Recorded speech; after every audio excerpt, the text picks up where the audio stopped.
जय हिंद साथियों, आपका बहुत बहुत स्वागत है। आज जो आपके समक्ष आने का मौका मिला और आप का साथ, मीडिया की सोच अगर हमारी आवाज़ लोगों के बीच में ले जाए तो इसके लिए मैं आपका धन्यवादी रहूँगा। आज जो मौजूदा हालात हैं देश के, जिस तरह से उस नेता को, जिस नेता के परिवार ने बलिदानों के साथ अपने आप को देश हित में साबित किया, जिस नेता ने पूरे देश में पैदल घूम के एक नई मिसाल पैदा की और जब प्रश्न पूछे गए तो उस नेता की आवाज को दबाने की एक कोशिश जो आज की जा रही है, वो लोकतंत्र की जो मर्यादाएं हैं, लोकतंत्र की जो परिभाषा है, उसको बदलने के लिए काफी है।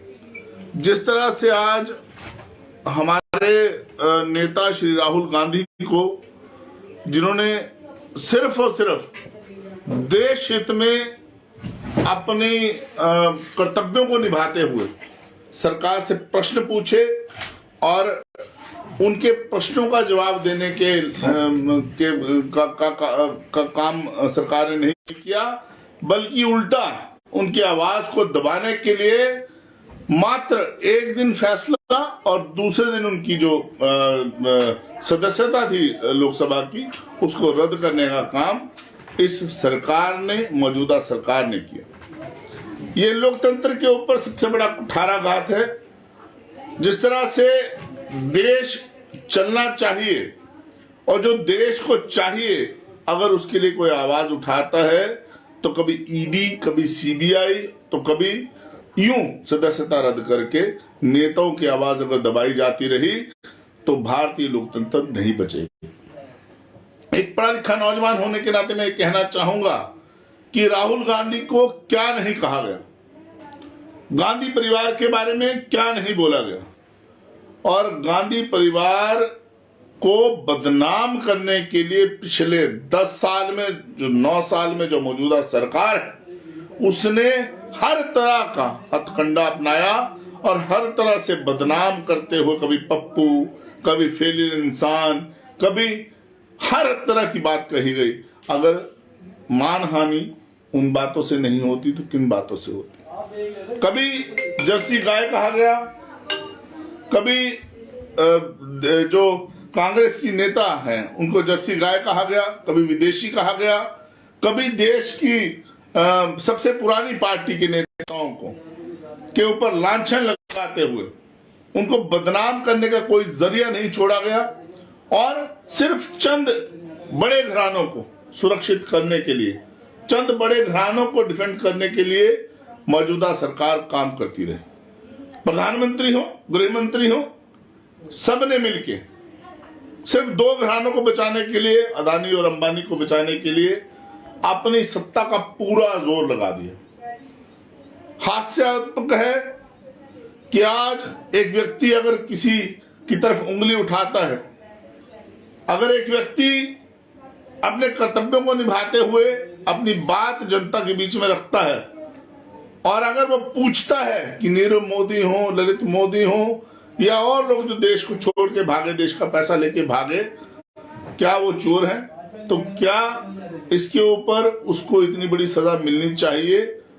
मेरा मानना है कि सरकार इसके ऊपर सोच विचार करे कि क्या ये फैसला बड़ी जल्दी दिया गया फैसला नहीं, इतनी जल्दी क्या पड़ी थी? जब अदानी के ऊपर प्रश्न पूछे जाने लगे तो उनको, राहुल जी को, उनकी सदस्यता को रद्द करने की क्या इतनी जल्दी पड़ी हुई थी कि उनको कोर्ट में जाने का समय भी नहीं दिया गया। उनको स्टे देने के लिए या अग्रणी, उनको जो उनके पास जो हक है, उनको उनके लिए लड़ने का समय भी नहीं दिया गया और इतनी जल्दी से उनके ऊपर फैसला लिया गया। ये शर्मनाक बात है और इसका विरोध मैं कहूंगा कि हिमाचल प्रदेश ही नहीं, पूरे देश में होना चाहिए। मैं आपके माध्यम से कहना चाहूंगा कि तमाम कांग्रेस का कार्यकर्ता उठ खड़ा हो, जिस कार्यकर्ता के पास जितनी शक्ति है उस शक्ति से लड़े। और ये बात राहुल जी की सदस्यता को बचाने की नहीं है, ये बात भारतीय लोकतंत्र को बचाने की लड़ाई है। और इस लोकतंत्र को बचाने के लिए हम तमाम लोग इकट्ठा होके एक मजबूत निर्णायक लड़ाई लड़ने के लिए मैदान में उतरे और आने वाले दिनों में हम अपने भारतीय लोकतंत्र को सुरक्षित रख पाए, ये उम्मीद आप तमाम कार्यकर्ताओं से आपके माध्यम से करना चाहूंगा। सर, आपने कार्यकर्ताओं को जगाने की एक बात कही है कि हिमाचल से या पूरे देश से जो कार्यकर्ता उठें और इसके खिलाफ आवाज उठाएं, जो राहुल गांधी के ऊपर अभी सदस्यता उनकी रद्द हुई है। सर, आप जिस विधानसभा क्षेत्र से आते हैं, आप प्रदेश के प्रवक्ता हैं और विधानसभा क्षेत्र इंदौरा के रहने वाले हैं। इस विधानसभा क्षेत्र से अभी जो विधायक हैं कांग्रेस के हैं मरिंदर राजन जी, चेयरमैन है इंडस्ट्रीज के विशाल चंबयाल जी, जो जिलाध्यक्ष हैं वो भी इसी विधानसभा से हैं, जो कांग्रेस के जिलाध्यक्ष हैं, जो सबसे बड़ी जो जिला है कांगड़ा, उसके जो अध्यक्ष हैं करण सिंह पठानी और माल्टू जी, और आप प्रदेश के प्रवक्ता हैं मनमोहन कटोच। 4 अहम जो ओहदे हैं प्रदेश के वो इस विधानसभा से हैं। लेकिन सर, यहाँ पे 2 प्रदर्शन हुए। एक SBI बैंक के बाहर जो प्रदर्शन किया गया, जिसमें संजय दत्त जी भी आए थे, जो कांग्रेस के बहुत बड़े आला अधिकारी भी हैं। उस समय भी सर, जो कांग्रेस के यहाँ पे कार्यकर्ता थे 40 से 50 इकट्ठे हुए। एक इन्होंने उग्र प्रदर्शन 3-4 दिन पहले किया है, अपना 1-2 दिन पहले, जब राहुल गांधी जी के खिलाफ ये जो पार्लियामेंट में जो सदस्यता रद्द का जो आया है, उसके लिए उन्होंने उग्र प्रदर्शन करने की बात की। तब भी 50 से 60 बंदे हुए। सर, मौजूदा सरकार होते हुए, मौजूदा विधानसभा में MLA होते हुए इंदौरा में कांग्रेसी कार्यकर्ता इकट्ठे नहीं हो रहे, इसका क्या कारण है सर?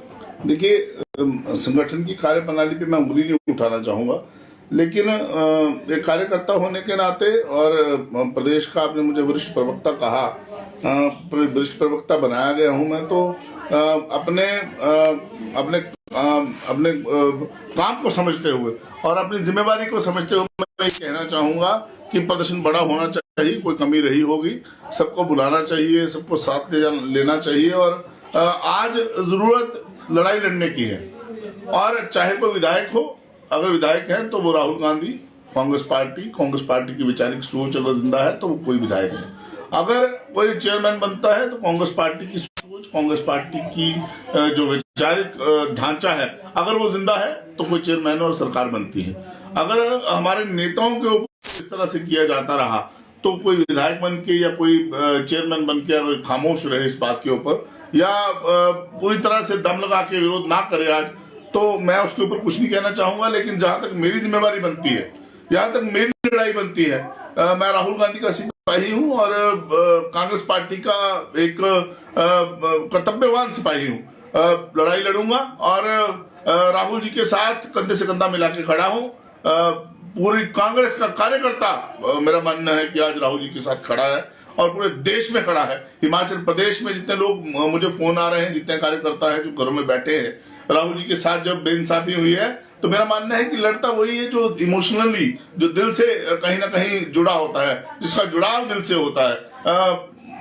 पदों की बात जहां तक आपने की, पदों से कोई नेता नहीं कहलाता। नेता वही कहलाता है जो अपने हक के लिए और जनता के हक के लिए, लोगों के हक के लिए और अपने देश के हित के लिए लड़ता है, वो नेता कहलाता है। निश्चित तौर पे नेता बनने की काबिलियत तमाम कांग्रेस के कार्यकर्ताओं में है। हम लड़ेंगे और जीतेंगे, और जीत हमारी नहीं, जीत देश के लोकतंत्र की हो। सर, इंदौरा के जो राजनीति मोहल्ले हैं, जो पंचायतें हैं, यहाँ पे ग्राम पंचायतें 53 पंचायतें हैं जो विधानसभा क्षेत्र इंदौरा में, अभी आपकी सरकार बने 2 या 3 महीने हुए हैं, और इन 3 महीनों में जो स्पेशली विधानसभा क्षेत्र इंदौरा, हर मोहल्ले में, हर चौराहे पे ये बात होने लग पड़ी है कि जो कांग्रेस पार्टी का यहाँ पे नुमाइंदा जीते हैं, या हिमाचल सरकार में जो कांग्रेस पार्टी आई है वो कहीं ना कहीं विफल नजर आ रही है। जो उन्होंने वायदे किए थे वो वायदे उनसे निभाए नहीं जाएंगे,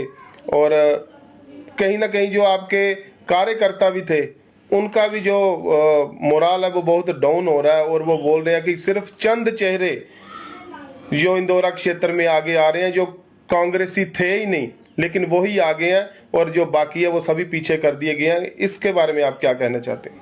ये मैं आपसे थोड़ी सी बात से सहमत नहीं होऊंगा। जिस तरह से सरकार बनी और सरकार ने जो सबसे बड़ा वादा किया था OPS को लागू करने का, वो उन्होंने लागू किया। और नई नई सरकार है। पिछली सरकार बड़ा कर्ज हिमाचल प्रदेश पे छोड़ के गई है। उस कर्ज को भी कम करना है और प्रदेश को चलाने का जिम्मेवारी भी कांग्रेस की पार्टी की सरकार के ऊपर है। यहाँ तक आपने विधायक की बात की। विधायक नौजवान है, पढ़ा लिखा है।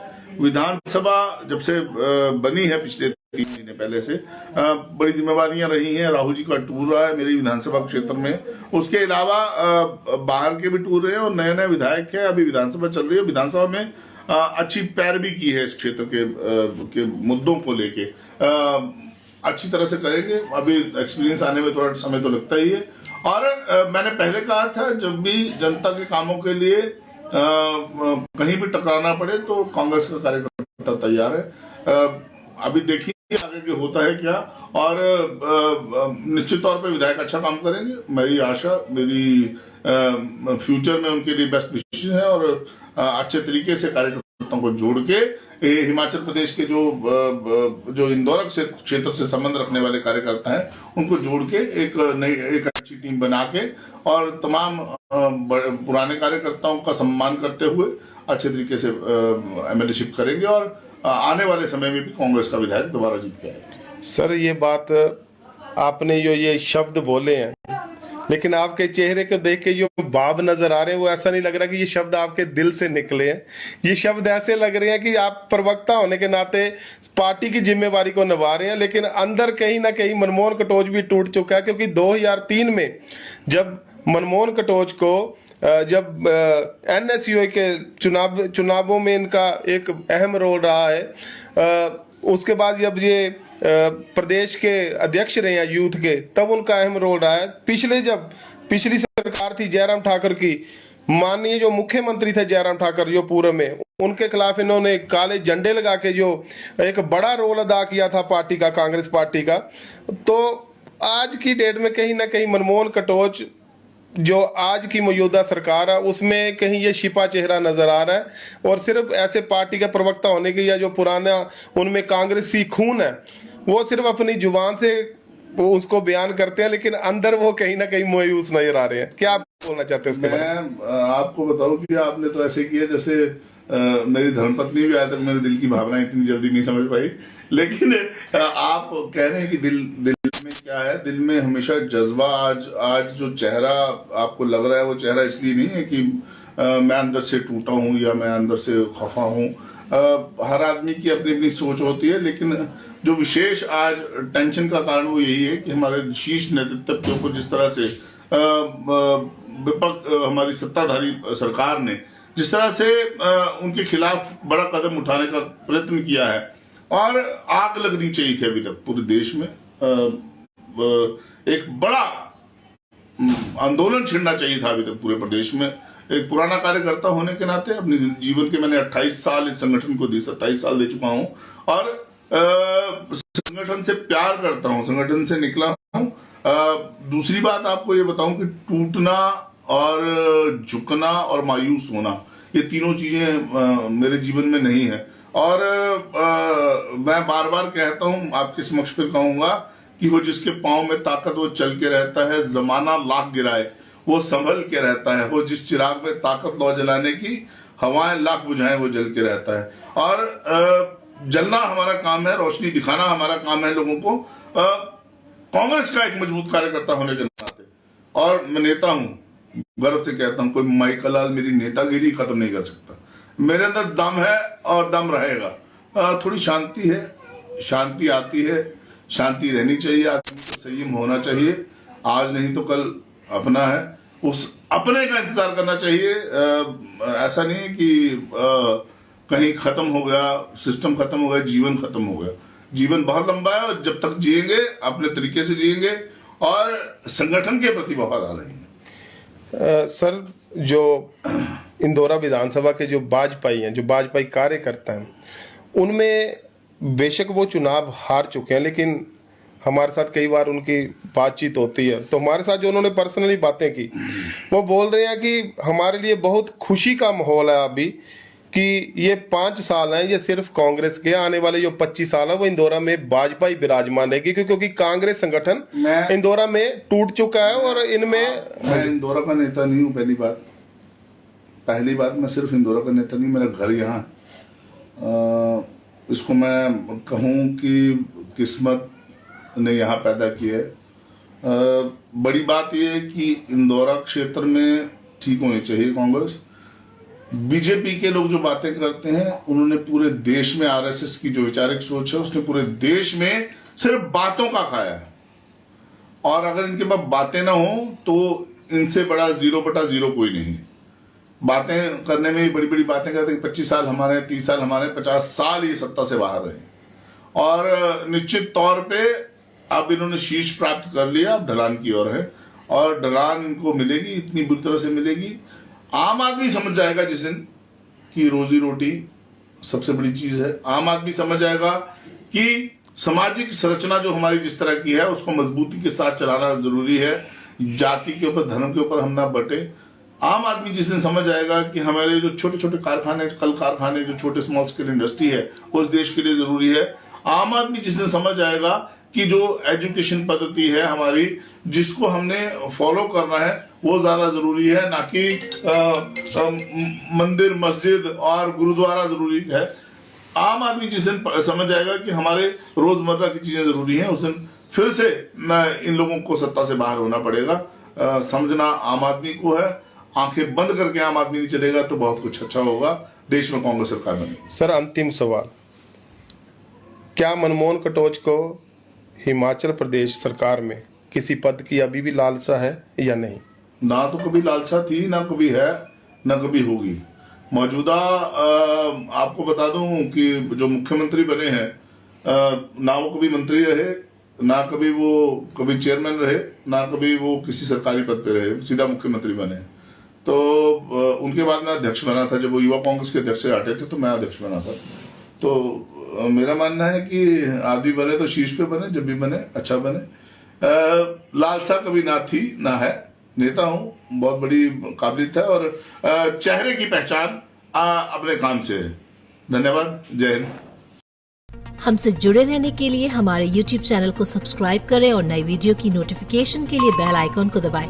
अगर आप ये वीडियो Facebook पर देख रहे हैं तो लाइक जरूर करें और ज्यादा से ज्यादा शेयर करें। इसी तरह के और भी अपडेट्स के लिए फॉलो करें हमारा Instagram पेज himachal.kesri।